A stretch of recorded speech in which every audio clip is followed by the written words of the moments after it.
a lot of people in Chicago, my peers and professional folks, one thing we've noted is Chicago has a lot of CCTV. There's a lot of surveillance cameras, especially in certain neighborhoods. And yet, all this violence that they claim goes down. I'm not claiming that there's no violence, but it's interesting. They don't have a lot of arrests. They can never solve any crimes. They can never tell you who did it, right? They can never trace the bullets back to the shooter, considering all the cameras that they have, right?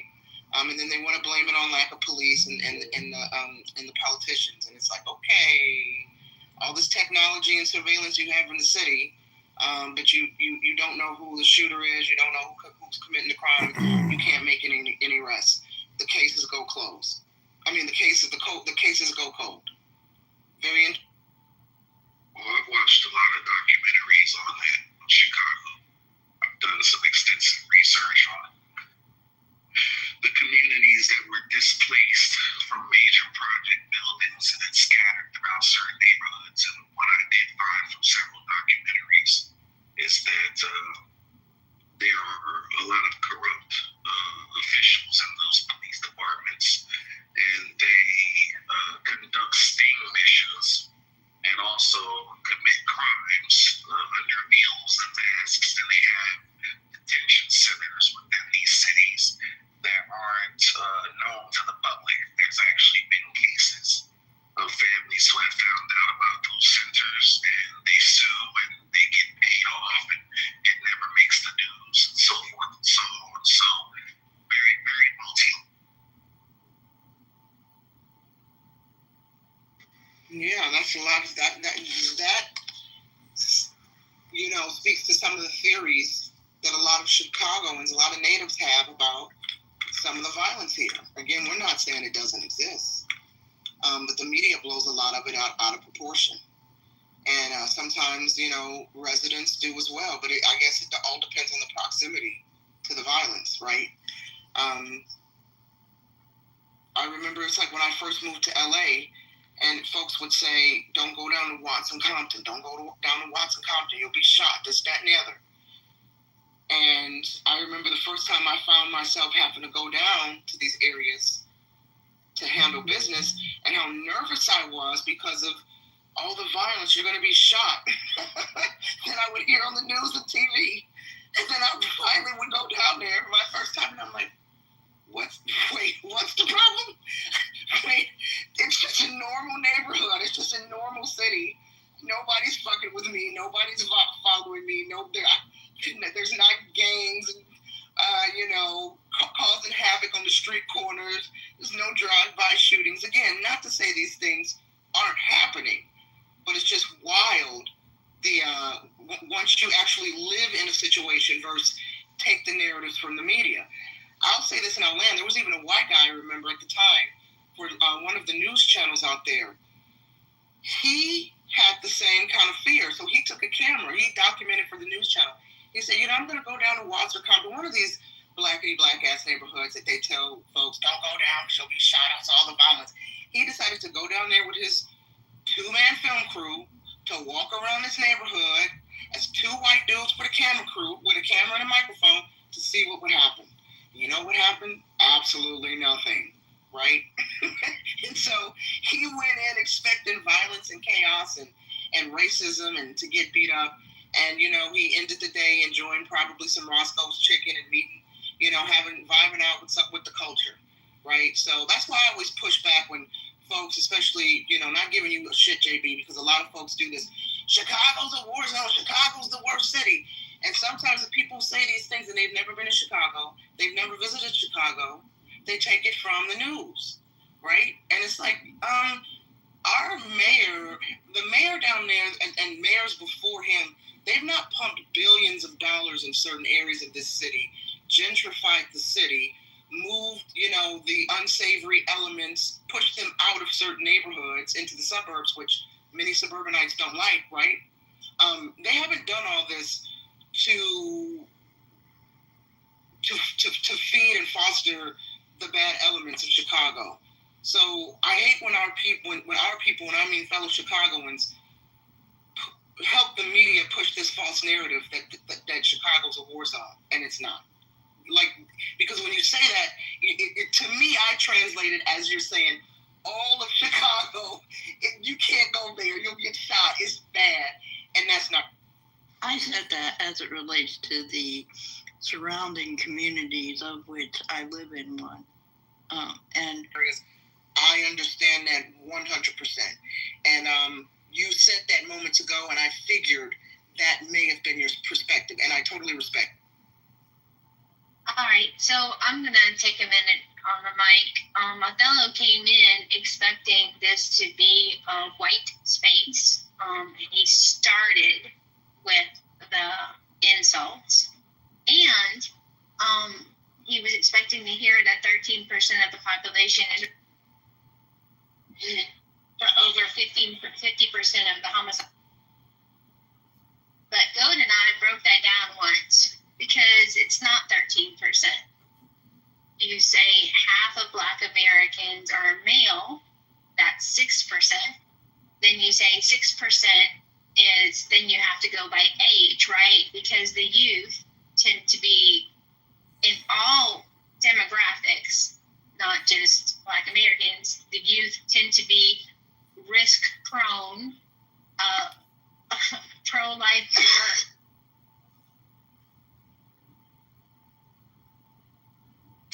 So we calculated about 0.7% of that group of people are the homicidal maniacs that chain murder people for a myriad of reasons, and should be the people that we're talking about instead of the 13%. But Othello, new here, not used to the way we do the rooms, and unaccustomed to people not getting triggered from his narrow framing and having a full-throated conversation civilly with him. So, there's... Well, NY, Serenity, Joe, Serendipity. Matt, Serendipity. They're not going to sit here and let you lie on me. I didn't insult it. I don't know. I feel like this is more personal between the two of you than it is about actually having the conversation. I feel like there's a little bit of one-uppance going on between the two of you. Well, I want to have the conversation.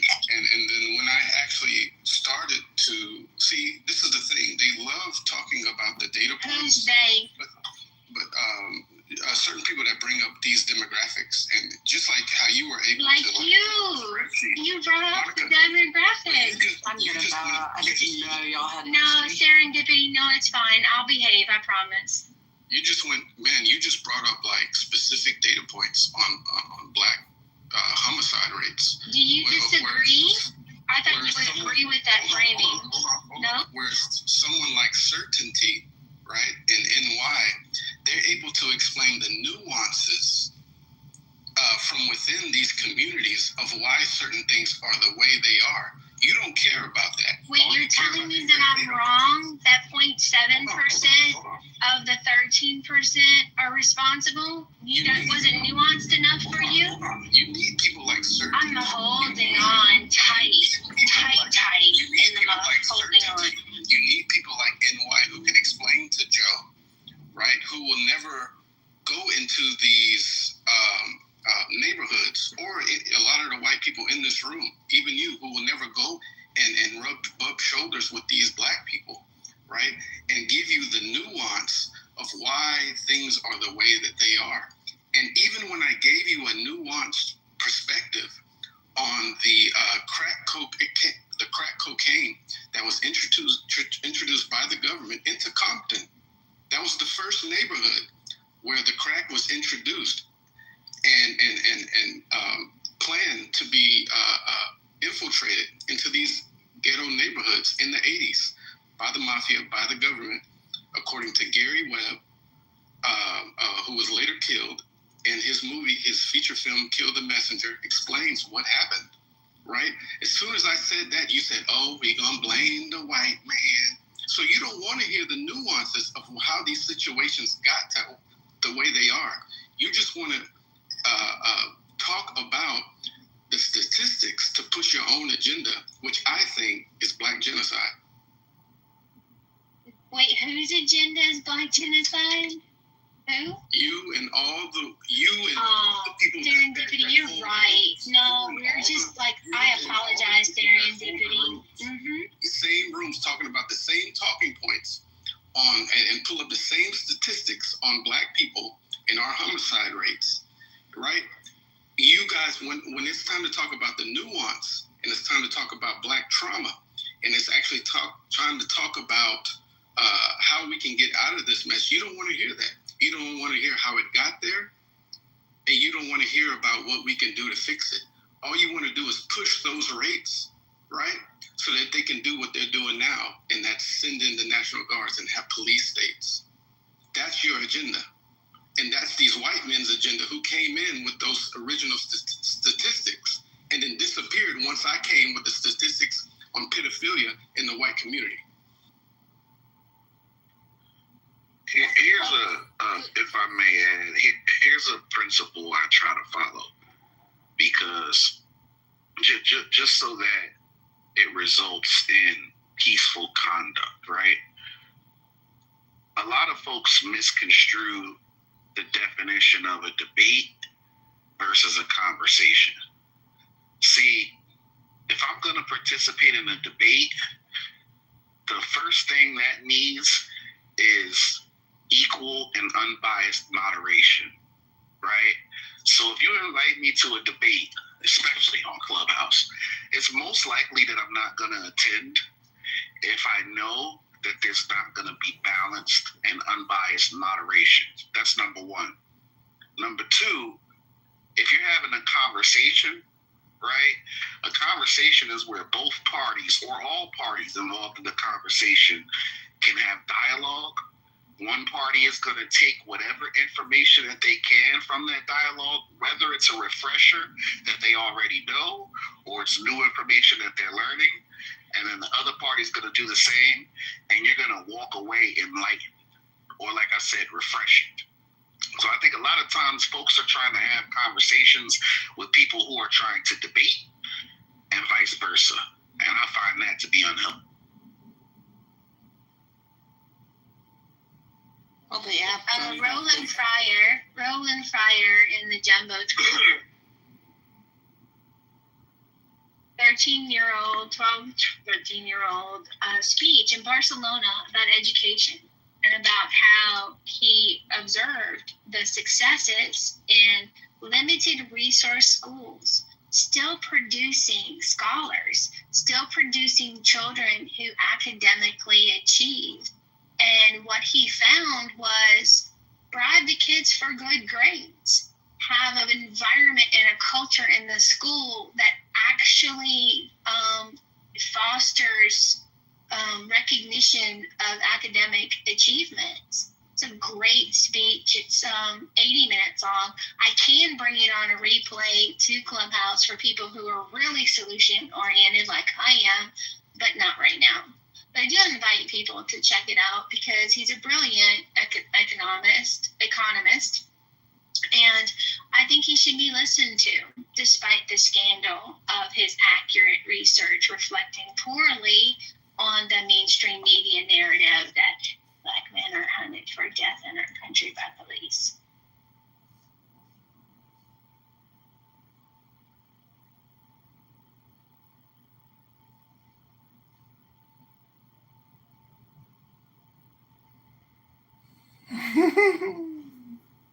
Can I pet that dog?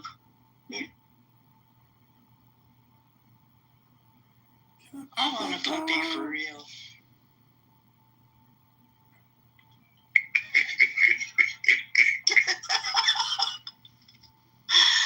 Oh, happy Saturday, everybody.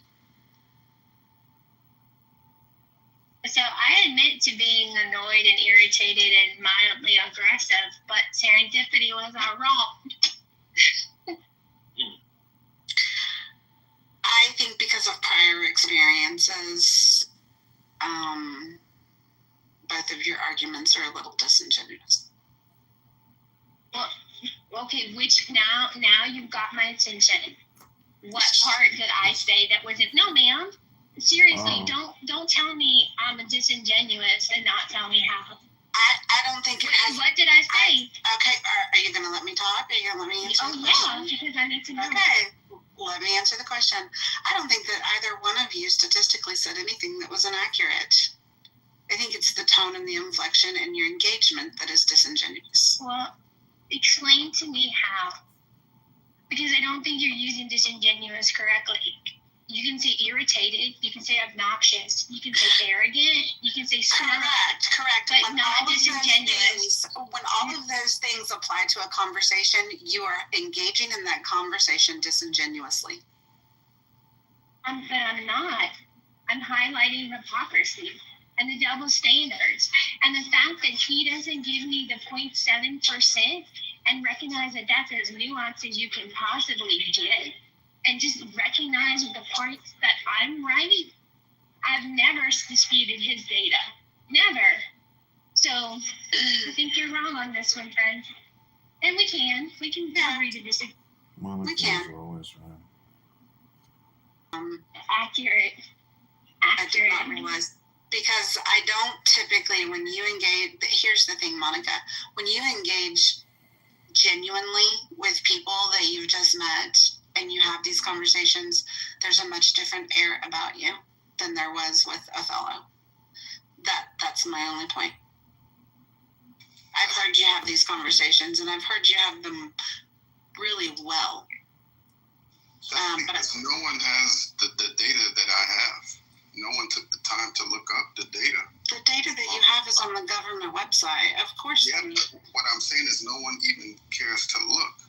Oh, I've been in rooms where they've talked about the population of white people and pedophilia. I've been in rooms where they've talked about the population of white people and serial killers. No, I absolutely have. I've had those discussions too.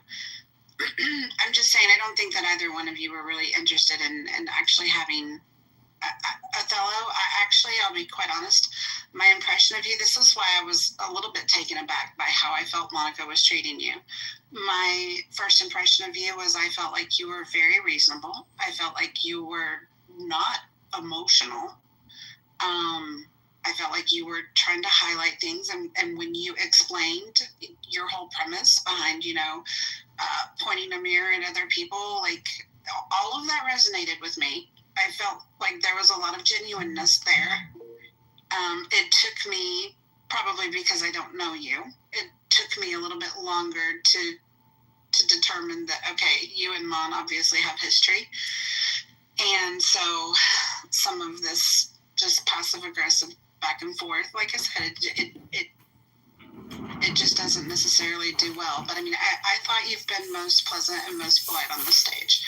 I'm happy for you to ever join any room that we have. Like, I have no personal issues with you, but I don't think that you and Monica even want to hear each other. So I think engaging in these conversations with her is probably not the most productive use of either of your time. Well, that's the thing. 2 of her cronies ran off because they couldn't deal with the data, and that's Mother and Will. So it's not just me and Monica. The whole room was talking about this when I came in. I will have to tell you, Mother and Will are definitely not Monica cronies. they may have not wanted to engage in the conversation. Number one, Mother is Mother. Okay? He's, I can totally see him being one of the ones that's like, oh my God, it's Saturday morning. Do we have to do it now? Like, that's how he is. He's performative. And yeah, these rooms oftentimes start out really casual and how's the weather and boring, so I get that. Like, he's definitely not a Monica crony. And Will isn't either. I know that specifically too. What? Will doesn't I like know. I'm sorry. Wait, Will really doesn't like me? I didn't say Will didn't like you. I just said now I'm going in a cry. You know what I noticed about this app? What? And it's identical to real life. So, I was in a bunch of rooms, frequented a lot of rooms at one point, moderating a lot of rooms.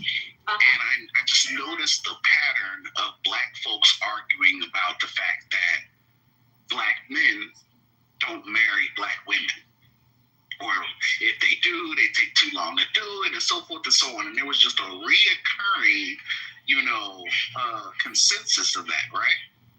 So I went on the National Archives, did some research, and found the actual stats, and it showed, and not only broken down what makes why marriage was declining in the United States overall, but it also showed that married black women more than they married anyone else, right? So I passed the article on to a few people. They shared it. They started sharing it like crazy. I got it to the right. You women, if you get it in the right group chat, it's going go, go, go, go, go, right? So all of a sudden, they stopped talking about it. It just like literally it was like magic. After a few weeks, there were no rooms like that. But then next thing you know, they found something else to argue about. And there were rooms about that argument over and over and over. So people never do so. What did the Joker say in The Dark Knight? Never do something you're good at for free, Uncle Steve. That's right. I mean, Why am I the only guy getting drunk dialed by Steve? When you ask about adding people to the Mod Squad chat and stuff, the first thing is if they drunk dial me, Right. would that be okay? That's usually my general, Yeah, because before we add anybody, although there was recently an exception, and he'll probably show up tomorrow, I always ask, especially the women, is it okay? Because their cell phones or their Google or whatever phones are there. But I didn't ask for Richard, because Richard has been coming to the show for almost 4 years now. He's also gay, and so I didn't think it was necessary to ask the women. No, actually I did. I put out a text saying, anybody object to Richard being part of the Mod Squad? Everybody came in affirmative, so there you have it. But we're coming down towards the end of the show. We're going to be ending in exactly 21 minutes. So if you want to come up and speak, please do it now, because it's going to get increasingly difficult, if not impossible. And if you want to come up, but you don't know what you want to talk about, this is what I refer to as the best 2 minutes on Clubhouse. Passenger jet rocked by turbulence. The plane diverted as millions traveled for the Labor Day weekend. The United Express flight from Aspen to Houston flying into turbulence. Passengers tossed around the cabin. You guys get Jack Kitover can speak about his campaign. The plane descending more than 4,000 feet in less than a minute. The pilot reporting injured passengers and requesting a stretcher. It comes at the height of what is expected to be record travel over the holiday weekend. Also tonight, tracking thunderstorms and rain from Texas to the Dakotas. Temperatures up to 15 degrees below average for much of the country. Lee Goldberg with the Labor Day forecast. New reports on a deadly school shooting in Minneapolis as children scrambled to safety. What the shooter's father allegedly told police about the suspect's most recent relationship, and why authorities say security procedures in place during mass likely saved lives. Tonight, amid the turmoil at the CDC, major pharmacies limiting access to the COVID vaccine in some states as cases rise and millions look for guidance from the nation's top health officials. The news breaking just moments ago, an appeals court ruling on President Trump's sweeping tariffs, what the court decided, and how it could affect economies around the world. Tonight, President Trump signaling he's expanding his immigration crackdown in Chicago. Law enforcement officials telling ABC News the administration is planning to surge immigration enforcement operations as early as next week. How city leaders are reacting tonight. With the college football season getting underway, a University of Miami football player now facing charges in the deaths of 3 people killed in a high-speed crash. The Powerball jackpot now worth $1 billion. The Labor Day weekend drawing now the largest jackpot of the year. And Robin Roberts returns to the Gulf Coast 20 years after Hurricane Katrina. The children of the storm surviving the devastation. The moment their childhoods changed forever. And how they're still learning to cope with Katrina's lasting emotional toll. Yeah, happy Labor Day weekend, everybody. I hope you enjoy it. I hope you have a great time. Stay safe. College football is starting, and man, of course, we'll be back tomorrow. But if anybody wants to come on up, please, now is a good time because the show is going to end in 19 minutes. If you've never checked out, it's Ask the Autistic today, right after my show. Yep, check out Christian's show. It's worth a listen. And these are just again, everybody is welcome on for John Kitover. And that's candidate Kitover. Well, no, actually, he's not a candidate. That's true. He doesn't have the signatures yet.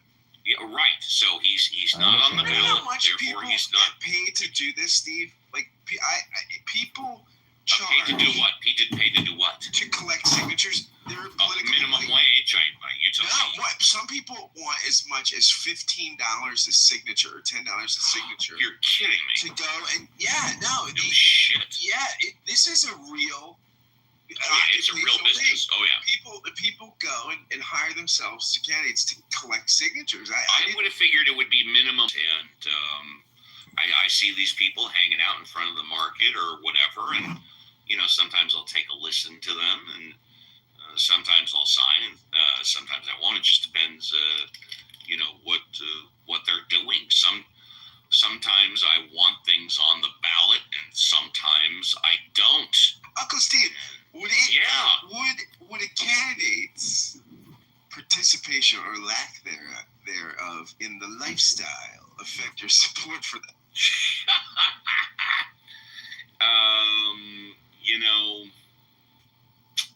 Did you guys have that congresswoman from LA from California was this swinger? Yeah, she was having a threesome with one of her aides. Yeah, I would see that one. She was a female.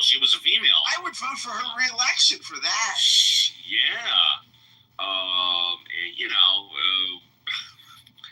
I don't know.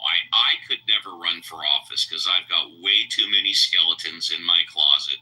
I've got literally thousands of hours of tape. And what I mean by tape is like on Clubhouse recorded stuff podcasts. And someone could, piece together 15 minutes of saying, fuck this and screw that and piece of shit that. There's no way I can be elected.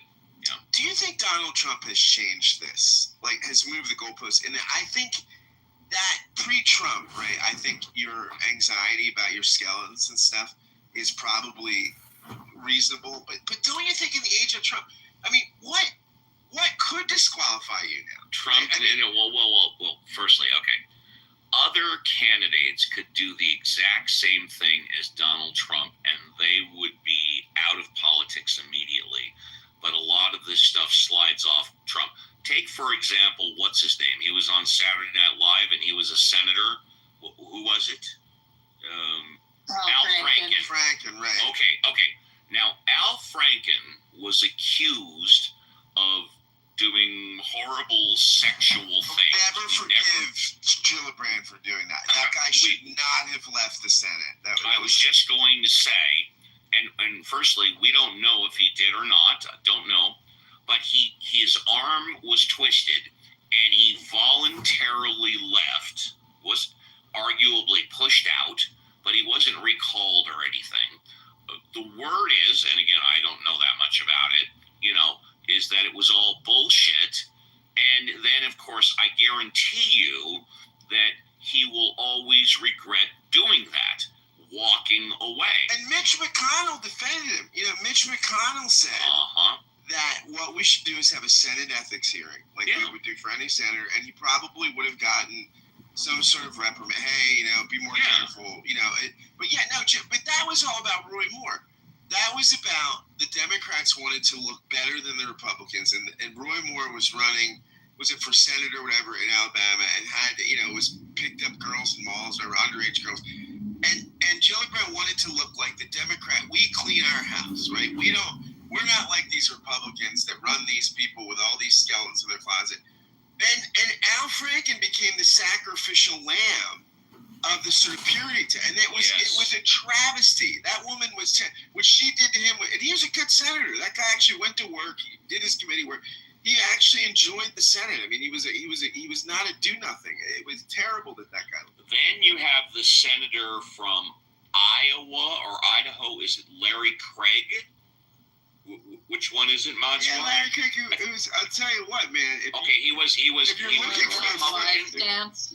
Looking for a friend in a bathroom, he's your guy. Okay, so it is Larry Craig. Okay, so he was a Republican senator for decades or whatever, and he totally conservative, totally supported human values, totally rallied against LGBTQ, and here he is caught in a sting operation in an airport bathroom of all places, trying to pick up on a stranger in a bathroom stall. Okay?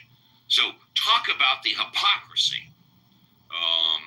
It's always the Republican senators if you're looking for a good time, Steve. It's always the people that rally against this, that, or the other. And sorry, I was going to say, unfortunately, it is Republicans who say family values this, nuclear family this, I support this and that, and I rally against this. And here they are in their private lives. And in fact, take what's her name?